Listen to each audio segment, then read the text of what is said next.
আমার বোনের বাড়ির থেকে চলে যাচ্ছি বাড়িতে। আর এখানে খুব একটা অসুবিধা যে অটো পাওয়া যায় না, তো আমার বোন আমাকে অল্প আগ বাড়িয়ে দিচ্ছে। তো এই সাইকেল দিয়ে আমার ব্যাগটা নিয়ে যাচ্ছে। তো এই দেখুন সেই দলং, আর সেই দলংটা পার হওয়ার পরে দেখি যে অটো পাওয়া যায় কিনা না। অটো পাই নাই, হলেও আমি অনেক কষ্ট করে স্টেশনে এসে পৌঁছলাম। আর প্রায় 2-2.5 কিলোমিটার রাস্তা হেঁটে আসলাম, কিন্তু ভগবানের সাথ আসে, যার জন্য আজকে ট্রেন লেট। 3:30 হয়ে গেলো, এখনও ট্রেন আসেনি, নাহলে 3:20 রাইট টাইম। তো ট্রেনের আওয়াজ শুনছেন, ট্রেন ঢুকছে। আর আজকে প্ল্যাটফর্মে অনেক ভিড়। আজকে বসার সিট পাবো কিনা না সেটাও বলতে পারি না।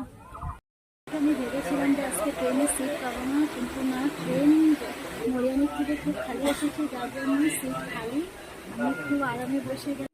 তো ট্রেনটা ছেড়ে দিল, তো এবার আমি চলে যাচ্ছি বাড়ি।